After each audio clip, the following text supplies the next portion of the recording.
So what is Object Manager? Well, Object Manager is this area right here, along with these tabs and along with these menus here. It looks a bit frightening, but it isn't at all. So for the purpose of demonstration, we will again create a simple object. So let's be creative here and create maybe a cone. Okay, so now you can see, as shown in previous videos, that your object is listed here, and that is basically what Object Manager does. It contains a list of your objects. You can group and organize your objects here. You can create relationships. You can attach behaviors that are in this case in Sina4D called tags. So any behavior that you want to attach to an object is called a tag. Remember that, that is important. We will work with tags. So you will basically have here a sheet of your objects that you can rename, that you can organize in any manner to simplify your work, because everything is simple when you have one object, or maybe two, maybe 10, maybe even 20. But what if you have 1,000 of objects, or you are working on a project which has so many parts that you will lose count, and everything is complete madness then. So this area here is the Object Manager, where will once again I have to explain that very detailed, where we will create a list of objects, where we will group them, organize them, create relationships, attach behaviors. And I don't really want to talk about these menus right here, because they simply contain some tools that will help you in process of organizing and finding your objects, and they will simplify your life when working with objects. So we can continue with our next manager, which is this area right here, and it's called Attribute Manager. It looks the same. It's like sort of a window for itself, along with the menus and along with these funny icons, which will be explained later. So what does the Attribute Manager do? Well, Attribute Manager always shows detailed information about your object, and also it displays information and various options you can set for your current tool or object, or whatever you selected.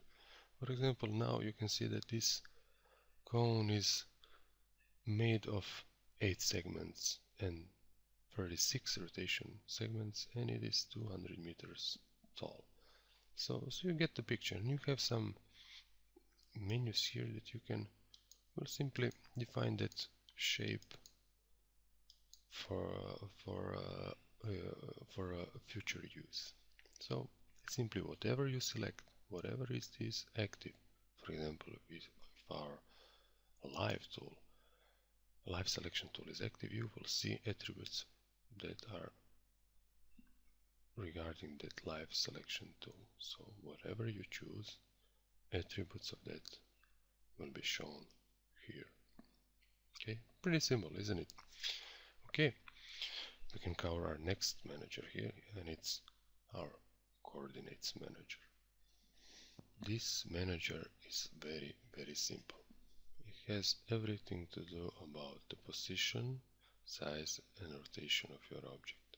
For example, if you pull this object a bit up, you will immediately see the change here. Or if you, for example, select some of these basic tools that are move, scale and rotate, for example rotate, you will, object once rotated, it will immediately show change here. So it's a numeric data of how much your object is rotated, moved, scaled, or you get the picture. It's really simple. So we can undo that because I like things to be neat. by going here once, or you can press the Ctrl+Z keyboard shortcut on your keyboard and it will do the undo function. But I bet you knew that. Okay, the next manager is Material Manager, right here. Well, Material Manager is a place where you will, guess what, create materials. So when you see some fancy stuff on the television, you will ask yourself, this looks so real. Well, this Material Manager, here you will create materials that will be real or non-realistic if you want it. We should probably do a simple material. We will go File, New Material, or you can just double click your left mouse button here and a new material will be made. New material is always this default ugly looking gray color and it has a standard default name. So it is always a good habit to rename your materials and your objects just to keep everything neat and to keep track of things. So once we have a material, we want that material applied to a certain object. So let's just change a few settings for this material. You can see it is currently selected, and again in the Attributes Manager everything related to that material is here. So for example, the most prominent feature of a material almost always is its color. So let's change that to something like something warm and nice like this, for example orangey color. Okay, and we can apply that material to this cone in many ways. The two most used ways are direct dragging on the object itself. If I release the mouse button now, and voila, material is applied. Or you can also drag this material on the object manager here. And now we see a tag, this small icon here. What does it mean? Well, it means that this material is attached to this cone, and it's sort of a behavior. It is a tag, it is attached to the cone. So cone, which we can double click with our left mouse button and name like my cone with an underscore, and we can also rename this material with double click. We'll say my orange material. You can use any name convention you like.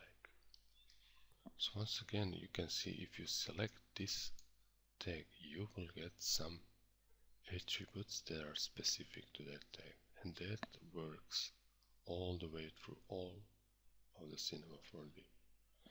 Okay, now we can continue our journey here, which is not really a manager, it is a set of tools. So if you look now, there is not much we can do with this object. We can maybe rotate it, undo, we can possibly move it, but the object stays the same.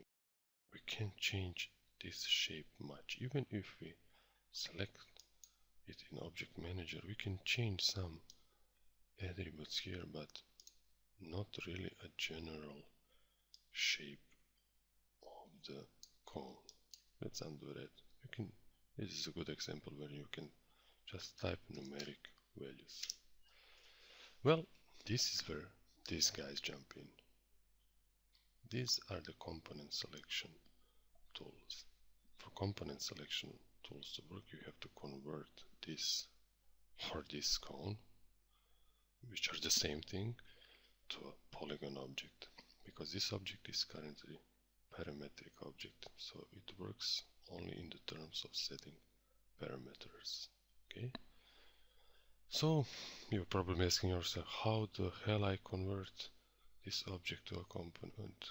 You can do this by pressing this guy here, or simply pressing the letter C on your keyboard, which I will do right now, and you immediately immediately see you can't repeat this action because this object is now polygon object and nothing changed. It still has the same name, it has the same tag attached to it, and it has the same orange material. But what had changed is this. If you select this little guy here, which is depicted by these points, you will see, if you zoom in a bit, that you can actually select points of this geometry. So let's select one, and now you can move and do with these points whatever you want. Let's undo that. The next guy is an edge guy, and it means you can select the edge and do whatever you want with that edge. And the third guy is the face, so you can select these faces and move them or rotate them or scale them, whatever you want. Okay, and we will talk about polygon modeling a lot because polygon modeling is the backbone of everything you do in 3D.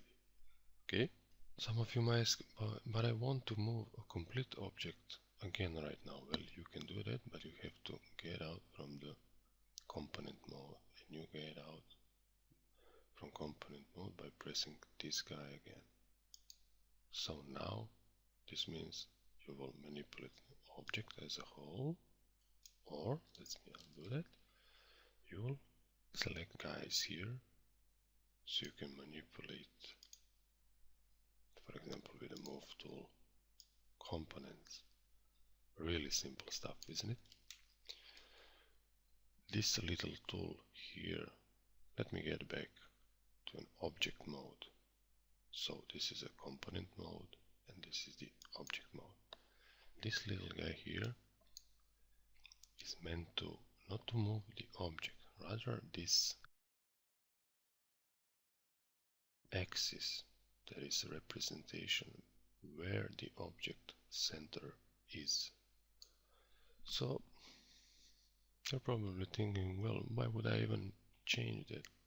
Well, sometimes you will use this axis to do some really cool stuff, and we will cover axis later a bit more, but let's say for now you just want to rotate this object. So you move the axis and you get back to the object mode, and now you, for example, select this rotate tool. Watch what happens. If you rotate it in this direction, it seems fine, but what if you rotate it in this direction? Watch what happens. So the object's center point, the center of rotation, the center of manipulation has changed. Let me undo that. And we will really talk about axes which are really important in 3D, and if you understand them right, it will help you, they will help you do 3D much more faster and better. Okay? Okay, so let's continue with our tools. We already saw this is the undo function, this is the redo function. Really simple. These guys here are the basic move, scale and rotate, and these guys here are selection tools. Well, you're probably thinking to yourself, well, I simply select the object and it's selected. Well, what about component mode? So if you go to component mode, for example, to a face mode, let me just delete this behavior just to have a better understanding, because this color is a bit distracting. So we will actually remove the attachment, not the material itself. It will stay here. So let's select our cone again, and this face was left selected. For example, live selection tool means that you will simply click your left mouse button and everything in its radius, and even if you drag the mouse, will be selected. And if when you release, that selection will be active. Again, as we stated earlier, in the attributes manager you can change everything regarding to that tool or object or selection or material, whatever you select for. Well, to clearly demonstrate this, let's increase this radius here by, let's say, 30, and you will see this radius of selection is much greater. This is the live selection tool. And if we orbit our object a bit, you will see that these faces, these polygons are not selected. This is because we have only select visible elements checked. If we uncheck that, then the object on the other side of the geometry will be selected also. So beware of that. That's the first. I got you. This could be problematic for users. We can check that back again and get this to default value of 10, I believe. Well, if you press and hold, you will see another 3 tools, and this is the rectangle selection, which basically you can select, and everything that falls in a rectangle is selected. So you get the picture. This is the lasso selection, and it means you can draw your selection, and everything that goes with in that selection is simply selected. So you get the picture. This is the polygon line selection, and it works by defining lines, and when you are satisfied, simply double click and it will select, or you don't even have to double click, just click to close the selection. You can do that with all these tools, work with all these components. So for example, if I go to my live selection tool, I can select as many edges as I want, or as many points as I want, and manipulate them in any way I want. So that's pretty clear. So let's get back to object mode.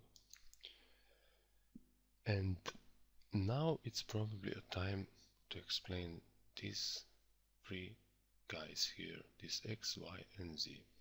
Well, some of you already get an idea it has something to do with this axis guy. So for the purpose of this explaining those functions, I will delete this object by simply pressing the delete and create a new one. For example, let's create a sphere. And now, when you select any of these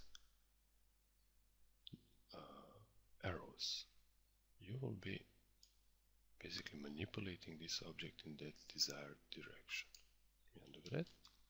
So let's say we want to prevent this object from going in this direction, and this is the Y direction, which you can tell by zooming out, and this is a world axis center, and it will basically say where are you situated. So this means the y-axis up and down, the z-axis, which is front and back, basically the depth, and side to side, which is represented by x.